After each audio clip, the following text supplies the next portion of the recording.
Hello friends, मैं जामस बेटा का स्वागत करता हूं आपको फिर से अपना YouTube channel learn with concept पे। आज हम पढ़ने वाले हैं क्या बहुत ही अच्छा चैप्टर है। ये आपका चैप्टर अध्याय नंबर 5.3 से जुड़ी हुई क्वेश्चन है। यहाँ पर देखिए जो आपका चैप्टर है 5.3 है, लेकिन हमें इसमें श्रमिक संख्या के आगे कुछ और पढ़ना है। जैसे श्रमिक संख्या के बारे में हमने अच्छे से पढ़ लिया, इसका वर्गमूल कैसे निकाल लेता है, मापांक गुणांक क्या होते हैं, और इसके बारे में और जो भी चीज़ें थे वो हमने देख लिया।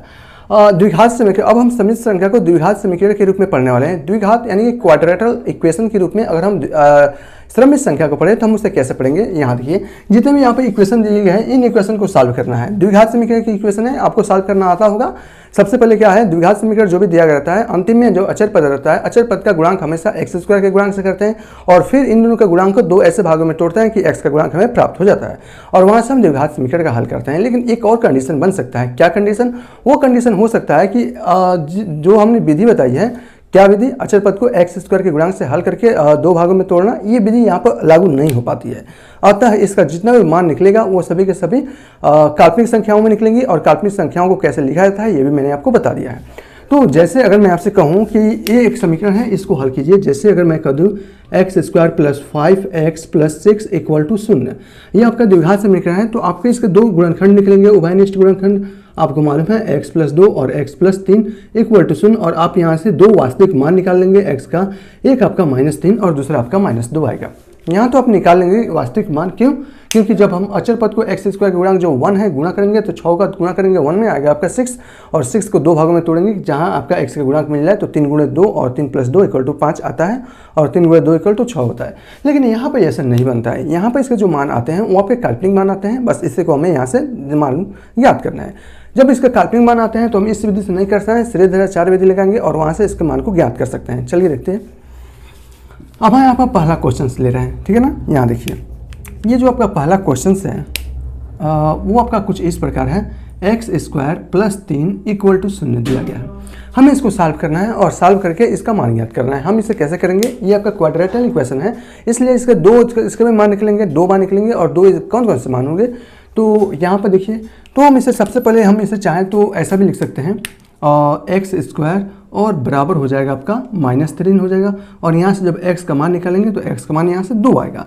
क्या? एक आपका प्लस और माइनस और रूट में -3 आएगा, और रूट के अंदर कोई भी चीज़ लिखी जाती है तो आपको मालूम है इसे दो प्रकार से लिख सकते हैं। या तो इसे रूट के अंदर 3 लिख सकते हैं, और गुणे रूट के अंदर -1 लिख सकते हैं, ठीक है। या हम इसे कह सकते हैं x बराबर प्लस माइनस रूट में 3 और ये i, ये होता है जहाँ i का मान होता है रूट में -1, ठीक है। तो इसे आप ऐसे दो मान लिख सकते हैं। अतः इसका दो कौन कौन सा मान है, इसका एक मान आ गया प्लस रूट में 3i, और एक आ गया आपका माइनस रूट में 3 और i बाहर रहता है, i रूट के अंदर नहीं रहता है, ठीक है। तो इसलिए यहाँ से दो मान आ गया, ठीक है ना। हम इस समीकरण को चाहें तो द्विघात समीकरण के रूप में लिखकर इसे सॉल्व कर सकते हैं, सीधे 4 विधि से कर सकते हैं। कैसे? यहाँ पर देखिए, यह आपका है X square plus 3 equal to 0। हम चाहें तो इसे ऐसे लिख सकते हैं, X square plus 0 into X और प्लस 3 इक्वल टू 0। क्या हम इसे ऐसे लिख सकते हैं? बिल्कुल लिख सकते हैं। यहाँ पर देखिए, अगर हम इसका मान देखें कि इसका मान वास्तव में अस्तित्व में है या अस्तित्व में नहीं है, तो हम कैसे जांच करते हैं, बी स्क्वायर माइनस 4ac बराबर 0 से जांच करते हैं। अगर बी स्क्वायर माइनस 4ac बराबर 0 आ गया, इसका मतलब का इसका दो मान निकलेंगे, क्वाड्रेटल है, दो मान निकलेंगे और दोनों मान समान होंगे, ठीक है। अगर बी स्क्वायर माइनस 4ac का मान 0 से बड़ा आता है तो उस कंडीशन में इसके मूल निकलते हैं, वास्तविक निकलते हैं, लेकिन डिफरेंट निकलते हैं। यदि बी स्क्वायर माइनस 4ac का मान 0 से छोटा आता है तो इसके मूल नहीं निकलते हैं, इसका मूल काल्पनिक होता है, हम ये भी कर सकते हैं, ठीक है ना। तो यहाँ से देखिए, अगर a की बात करें तो a मतलब एक्स स्क्वायर का गुणांक 1 है, b की बात करें तो x का गुणांक 0 है, और अगर हम c की बात करें तो यहाँ पर अचर पद 3 है। अगर हम यहाँ से इसके मूल को देखें कि इसके मूल वास्तविक होंगे या काल्पनिक होंगे, तो बी स्क्वायर माइनस 4ac से हम लोग जांच कर सकते हैं। b का मान है 0 तो 0 के स्क्वायर हो जाएगा -4, a का मान आपका 1 है c, और c का मान है 3, तो यहाँ से हो जाएगा 0 - 12, इसका मतलब हो जाएगा -12। जो -12 है वो आपका 0 से छोटा है ना। इसका मतलब इसके जो मूल होंगे वो मूल काल्पनिक होंगे, और जब इसके मूल काल्पनिक होंगे तो हम उसका मान श्रमिक संख्या के रूप में लिख सकते हैं। अब इसके मूल काल्पनिक होंगे, हमें यहाँ से तो पता चला गया, ठीक है ना, बी स्क्वायर माइनस 4ac से पता चला जिसका मान है -12। अगर हम इसको सीधे 4 विधि से करें तो यहाँ से x का मान हो जाएगा -b, और यहाँ से प्लस माइनस रूट में बी स्क्वायर माइनस 4ac, और पूरे के भागे आता है 2a। माइनस b का मान कितना है, b का मान आपका 0 है, तो ये आपका 0 हो जाएगा, और ये आपका प्लस माइनस ये आपका 0 हो जाएगा, आपका प्लस बी स्क्वायर माइनस 4 से मान कितना है -12 और पूरे भागे कितना है 2 और ए का मतलब है 1, ठीक है ना। इस प्रकार हम इसको कर सकते हैं, ठीक है। तो यहाँ से देखिए ये आपका हो जाएगा प्लस माइनस या रूट में 12 -12 और पूरे का भागे 2, आपका यही मान आने वाला है, ठीक है ना। 12 को क्या लिख सकते हैं हम लोग, यहाँ देखिए प्लस माइनस इसको लिख सकते हैं x बराबर 12 को 4 3 12 ना, इसका मतलब ये हो जाएगा 4 और 4 का वर्गमूल निकलेंगे हो जाएगा आपका 2 और रूट में -3 और पूरे का भागा 2, 2 से आपका 2 कट जाएगा और यहाँ होगा प्लस माइनस रूट में 3 और आई भी हम इसे लिख सकते हैं जो आपका यही मान आएगा। एक आपका प्लस में रूट में 3 आई, एक आपका माइनस रूट में 3 आई, ठीक है ना। तो इसके दो मूल हम लोग निकाल सकते हैं। तो जितने भी यहाँ पर इक्वेशन दी गए हैं इस इक्वेशन में हम b² - 4ac का मान निकालेंगे और वहाँ से सीधे धारा 4 विधि से और वहाँ से देखेंगे कि इसके मूल वास्तविक मतलब वास्तविक मान आ रहा है या काल्पनिक मान आ रहा है, कैसे पता चलेगा। b² - 4ac का मान हमेशा 0 से छोटा आएगा। जब 0 से छोटा आएगा तो हम इसको क्या कर सकते हैं, इसके मूल काल्पनिक होंगे और काल्पनिक संख्याओं के लिए मूल के लिए हमें समित संख्या के रूप में लिखना है, ठीक है। तो मैं इसे मिटा रहा हूँ, ये तो आपको समझाने के लिए था, ठीक है ना। तो पहला वाला का आंसर क्या आ जाएगा आपका x² + 3 है। तो आंसर आप चाहें तो ऐसे भी लिख सकते हैं, इसके दो मूल होंगे या प्लस माइनस रूट में 3i लिख देंगे, तो इसको लिखने की जरूरत नहीं है, या आप चाहें तो इसे ऐसे भी लिख सकते हैं, ठीक है। चलिए ये आपका क्वेश्चन नंबर दूसरा है। यहाँ पर देखिए ये आपका पहला था और ये आपका क्वेश्चन नंबर दूसरा है। दूसरा यहाँ पर मैं कर देता हूँ ना। दूसरा क्या है 2x² + x और +1 = 0। अब इसको सॉल्व करें तो हमें सबसे पहले b² - 4ac का मान लगाकर देखना पड़ेगा कि इसका मूल वास्तविक है क्या काल्पनिक है, ठीक है। तो यहाँ पर मैं कर लेता हूँ b² और -4ac। अब यहाँ देखिए b² - 4ac का मान b का मतलब होता है वास्तव में x का गुणांक, a का मतलब होता है x² का गुणांक और c का मतलब होता है अक्षर पद। b² मतलब x का गुणांक 1 है तो 1 का स्क्वायर 1 ही हो जाएगा और -4ac 4 दूना 8 और 8 एकम 8 ही हो जाएगा, यानी कि हो जाएगा -7 जो कि आपका 0 से छोटा है। तो इसके मूल क्या होंगे, वो काल्पनिक होंगे, ठीक है ना। तो यहाँ से जब सीधी धारा 4 विधि से सॉल्व करेंगे तो यहाँ से हो जाएगा x बराबर -b और प्लस माइनस रूट में b² - 4ac और पूरे के भागे 2a, हमेशा ऐसा करना है। तो यहाँ से x बराबर हो जाएगा -b का मान कितना है आपका -1 हो जाएगा, b का गुणांक 1 है और प्लस माइनस b² - 4ac का मान कितना है माइनस रूट में 7 है, तो हम इसे चाहें तो 7 और i के रूप में लिख सकते हैं। और यहाँ से 2a का मतलब 2 दूना 4, तो इसके दो मूल निकलेंगे आपका -1 प्लस माइनस रूट में 7i और अपन 4, एक प्लस के साथ एक माइनस के साथ। तो इस प्रकार इसे आसानी से सॉल्व कर सकते हैं, ठीक है। चलिए क्वेश्चन नंबर यहाँ से 3 देखते हैं। ये आपका दूसरा है, ठीक है ना। तो इसके दो मूल कौन कौन से निकल जाएंगे, एक आपका -1 और प्लस रूट में 7i अपन 4 और एक मूल आपका निकलेगा -1 और माइनस रूट में 7i भागे 4, ठीक है। ओके अब हम देखते हैं क्वेश्चन नंबर तीसरा। यहाँ देख लीजिए क्वेश्चन नंबर तीसरा है आपका x² और +3x और +9 = 0। अगर आप इसे द्विघात समीकरण से तुलना चाहेंगे तो ये आपका नहीं हो पाएगा। कैसे नहीं हो पाएगा, 9 जो होता है अचर पद है, x² गुणांक 1 है, 9 में 1 से गुणा करेंगे 1 आएगा और 9 आएगा। 9 को दो भागों में ऐसे तोड़िए कि 3 आ जाए, नहीं आएगा, ठीक है ना, नहीं आएगा। तो इसे हम लोग सीधे धारा 4 विधि से तभी इसको करते हैं, ठीक है ना। तो यहाँ से चाहे तो आप ये भी लिख सकते हैं ए बराबर x² का गुणांक 1 है, b बराबर 3 है और c बराबर 9 है। तो यहाँ से अगर चाहें तो b² - 4ac का मान निकाल सकते हैं। तो क्या आ जाएगा यहाँ से b² - 4ac का मान अगर निकालना चाहें तो 1 मिनट ये देखिए b² कितना है 3 3 का 9 हो जाएगा और -4ac तो 4 4 एकम 4 9 36 हो जाएगा। इसका मतलब ये आया -27 क्या, और -27 जो है 0 से छोटा है तो इसका मान क्या आया है, हमेशा 0 से छोटा आ रहा है, ठीक है ना। जब 0 से छोटा आ रहा है तो इसका मूल क्या होंगे, काल्पनिक होंगे। बस b² - 4ac का मान ज्ञात है ना। तो यहाँ से आप लिख सकते हैं x बराबर -b और प्लस माइनस रूट में b² - 4ac और पूरे के भागे 2a, आराम से कर सकते हैं।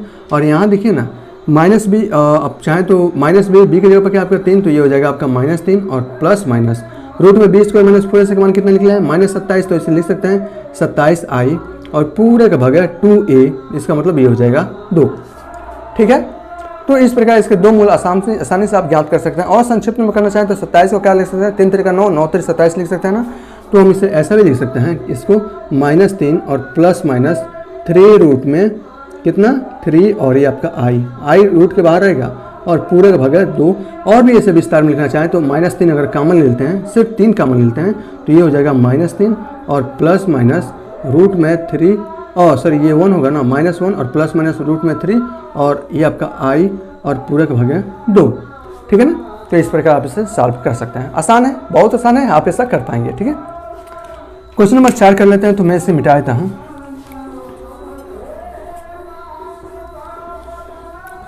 यहाँ देखिए बहुत आसान है, इसमें कुछ भी नहीं है। क्वेश्चन नंबर 4 जो आपका क्या है यहाँ पर, क्वेश्चन नंबर 4 में ये दिया है -x², ये है आपका -x² और प्लस x और -2 = 0, ये दिया गया है। सिंपल है ना, ओके। यहाँ देखिए अब माइनस कॉमन लेंगे इसमें, तो ये हो जाएगा आपका x² और ये हो जाएगा -x और ये हो जाएगा +2 = 0। अब आपको क्या करना है, फर्स्ट स्टेप में b² - 4ac का मान ज्ञात करना है। तो यहाँ से जब b² - 4ac का ज्ञात करेंगे तो यहाँ से हो जाएगा b² यानी कि -1 का स्क्वायर हो जाएगा आपका 1 और -4ac यानी कि x² गुणा क्या है 1, तो 4 का गुणा 1 में करेंगे तो 4 × 4 और 2 8 और ये हो जाएगा -7। तो यहाँ से आप देख रहे हैं कि b² - 4ac का मान है वो आपका 0 से छोटा है, तो इसका मूल काल्पनिक होंगे। जब मूल काल्पनिक होंगे तो सीधी धारा 4 विधि से हम इसे ज्ञात कर सकते हैं। तो सीधी धारा 4 विधि से करेंगे तो ये हो जाएगा x बराबर -b होता है, यानी कि ये हो जाएगा -1 और प्लस माइनस रूट में b² यानी कि ये हो जाएगा 7 और i और पूरे का भाग 2a होता है। 2 और a का मान कितना है 1 है, तो ये 2 एकम 2 हो जाएगा और यही आपका आंसर हो जाएगा, ठीक है। तो इससे आसानी से आप कर सकते हैं। तो इसका मान ये हो जाएगा। मैं यहाँ पर डायरेक्ट कर रहा हूँ, थोड़ा सा आपको समझने की थोड़ा सा कमी हो जाएगी क्योंकि मैं यहाँ पर डायरेक्ट कर रहा हूँ। आप लोग भी यही लेवल तक सोचने की कोशिश करें, ठीक है। ये आपका क्वेश्चन नंबर 5 है। यहाँ देखिए 5 में दिया है x² + 3x और +5 = 0। यहाँ पर ABC का मान कितना होगा, a का मान 1, b का मान 3 और c का मान 5 होगा। और हम यहाँ से b² - 4ac का मान देख लेते हैं। तो यहाँ से हो जाएगा b² - 4ac, इसका मतलब 3 × 9 और -4 × 4 4 × 5 20 और ये हो जाएगा आपका -11, ठीक है ना। अतः आप यहाँ से देख रहे हैं कि b² - 4ac का जो मान है वो कितना है आपका 0 से छोटा आ रहा है, ठीक है ना। तो इसका मूल क्या होंगे, काल्पनिक होंगे। जब इसका मूल काल्पनिक होंगे तो सीधी धारा 4 विधि से आप इसे आसानी से फाइंड आउट कर सकते हैं। तो ये हो जाएगा x बराबर -b होता है यानी कि -3 और ये आपका प्लस माइनस रूट में b² - 4ac का मान कितना है, रूट में 11 आया है ना, तो इसे हम रूट में 11 और बाहर i और पूरे के भागे 2a होता है यानी कि 2, यही आपका यहाँ से आंसर हो जाएगा, ठीक है ना। तो ऐसे आप आसानी से कर सकते हैं। अब बचा आपका क्वेश्चन नंबर 6 बचा है। क्वेश्चन नंबर 7, 8, 9, 10 चलिए सबको कर लेते हैं। यहाँ पर 6 में करते हैं। ये आपका क्या है, x² - x + 2 = 0। यहाँ पर a का मान कितना है 1, b का मान -1, c का मान 2 है, ठीक है। तो यहाँ से अगर हम b² - 4ac का मान ज्ञात करें,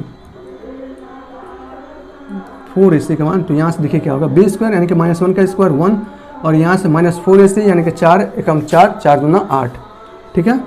और ये हो जाएगा आपका -7। तो इसका मान क्या आ रहा है, b² - 4ac का मान 0 से छोटा आ रहा है, तो इसके मूल काल्पनिक होंगे। जब इसका मूल काल्पनिक होंगे तो हम इसे कैसे ज्ञात कर सकते हैं, सीधी धारा 4 विधि से हम इसका मूल ज्ञात कर सकते हैं। तो होता है -b और आगे क्या है -1 है, इसका मतलब ये हो जाएगा 1 और प्लस माइनस रूट में b² - 4ac, ये हो जाएगा आपका रूट में 7 और ये हो जाएगा i और पर पूरे का भाग 2a होता है यानी कि 2, ठीक है ना। a का मान क्या है आपका 1 है ना, तो आपका ये मान हो जाएगा, सिंपल है। अब चलिए हम 7 भी करते हैं। 7 में क्या है आपका, यहाँ देखिए 7 में यहाँ पर दिया है,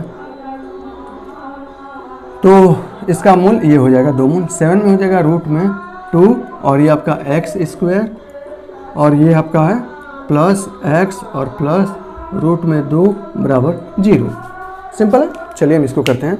तो यहाँ से सबसे पहले हम b² - 4ac का मान देखेंगे, b² - 4ac का मान देखेंगे। तो यहाँ से देखिए a का मान रूट में 2, b का मान x का गुणांक होता है 1 और c का मान है √2, तो b² 1 का गुणांक 1 हो जाएगा और 1 का स्क्वायर 1 हो जाएगा, -4ac 4 रूट में 2 गुणांक 2 से होगा तो 2 हो जाएगा और 4 गुना 8 हो जाएगा। तो इसका मान कितना आया -7 जो आपका 0 से छोटा है, ठीक है ना। तो यहाँ से हम x का अगर गुणांक ज्ञात करना चाहें तो ये हो जाएगा, और सॉरी x का अगर हम यहाँ पर मान ज्ञात करना चाहें तो ये हो जाएगा x बराबर -b होता है, इसका मतलब ये हो जाएगा -1 और प्लस माइनस रूट में b² - 4ac का मान रूट में 7i आ जाएगा यहाँ से और पूरा भाग 2a यानी कि 2 रूट में 2 हो जाएगा और यही आपका आंसर होगा। सिंपल है, ऐसे आप कर सकते हैं ना, कुछ है कुछ भी नहीं है। बचा कितना, 8वां बचा है।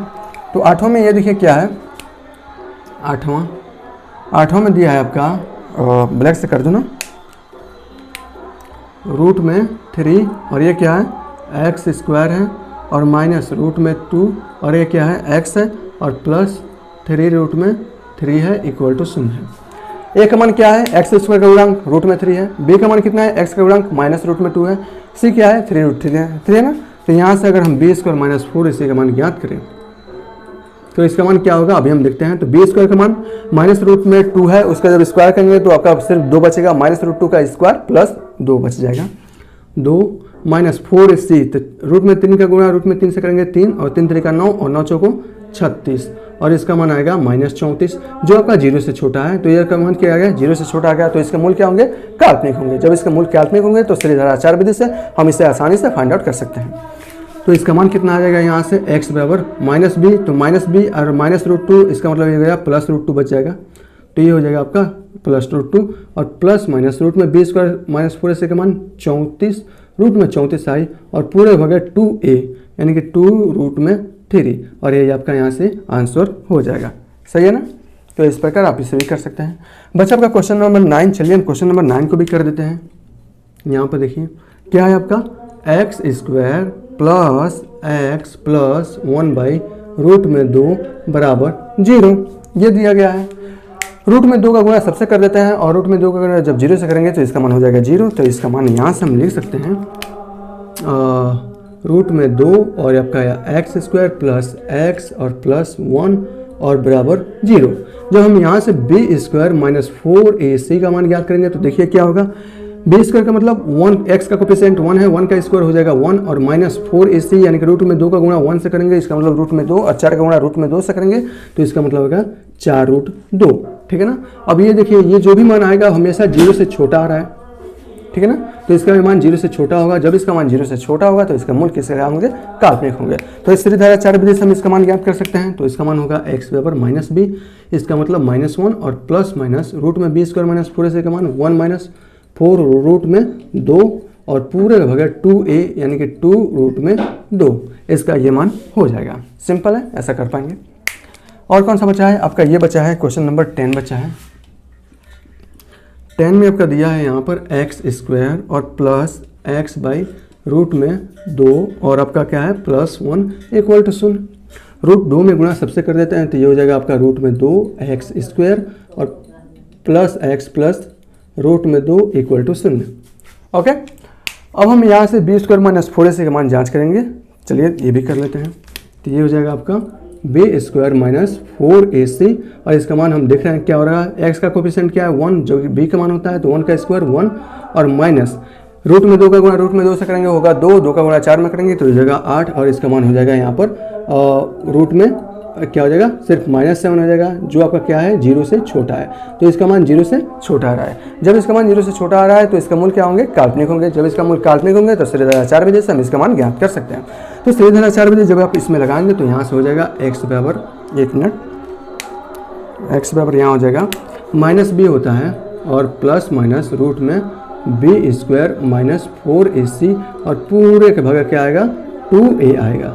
तो यहाँ से देखिए x बराबर माइनस बी, इसका मतलब x का कोफिशिएंट कितना है 1 है तो -1 और आपका plus minus root B square minus 4 का मान कितना गया है -7। तो अगर हम रूट से बाहर निकालेंगे और इमेजिनरी पार्ट में लिखेंगे तो रूट में 7 आई होगा भागे 2a, यह हो जाएगा आपका 2 रूट में 2 और यही आपका आंसर हो जाएगा। तो इस प्रकार प्रश्नावली के सभी क्वेश्चंस आप आसानी से कर सकते हैं, इसमें कोई भी प्रॉब्लम नहीं होगी। सभी के सभी क्वेश्चंस को मैं यहाँ पर करा दूंगा।